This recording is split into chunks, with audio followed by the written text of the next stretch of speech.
Hi, my name is Tracy Williams and I'm a psychologist with North Cumbria Integrated Care, Physical Health and Rehabilitation Psychology and lead for the Cumbria Wellbeing Service. The Wellbeing Service came into being in January 2019, so we're a relatively new service, and the main aim of the Wellbeing Service is to help people who are experiencing low levels of distress due to long-term health conditions and coping with that, and also people who are quite socially isolated.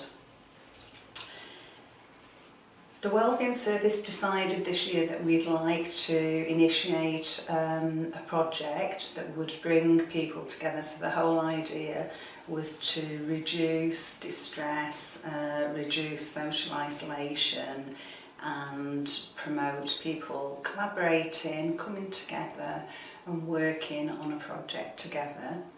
We decided that it would be quite good to do a Bunting challenge. So the idea behind the Bunting challenge would be that we could create 12 miles of bunting, which would break the world record.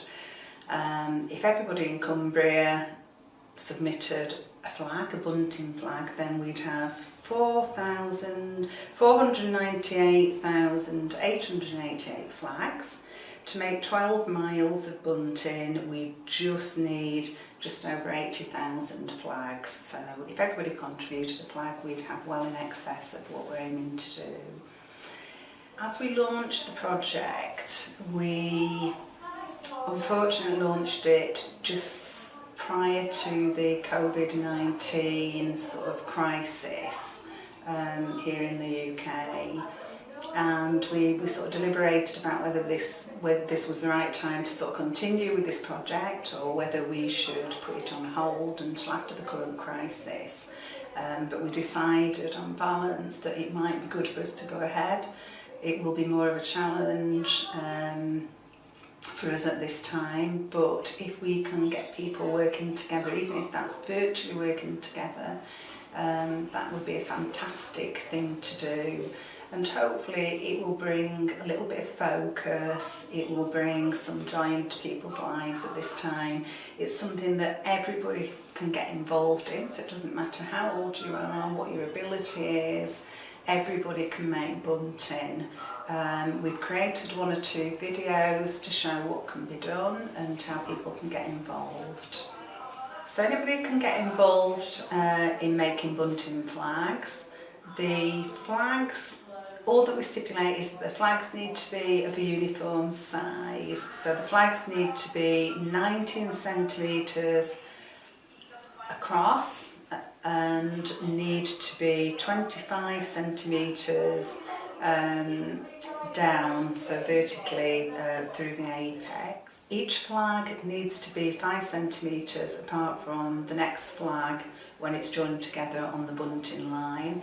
If people are feeling particularly sort of skilled at making bunting, then we would be more than happy for people to make their own bunting lines and submit them to us so that they can all be joined together. If people feel perhaps a bit less skilled and just want to make flags, either one flag or a couple of flags or lots of flags, we really don't mind how many, we don't mind what they're made out of. So we would encourage people to sort of look around their homes, see what they've got, recycle, upcycle wherever they can. So it might be a really good time when people are sort of stuck at home during this period to have a good sort of ratch around the drawers and see what they've got that they don't wear anymore. You can use plastic bags, you can use bin liners, you can use bits of old sort of hessian sacks that you might have lying around, or curtains that are no longer being used, whatever, it really doesn't matter. Be creative, see what you've got. You might have sort of buttons or things that you can sort of stick onto the flags. Have a look at the videos that we've done and see if you can get a few ideas. We encourage people to be creative, and you might want to put your own sort of stamp on it, so you might want to put your name on your flag or the name of a loved one. You might want to dedicate a flag to someone or something, to a group. You might have your own business, you might want to put your own sort of emblem on there. That's absolutely fine. We welcome any flags so long as they are the 19 centimetres by 25 centimetres.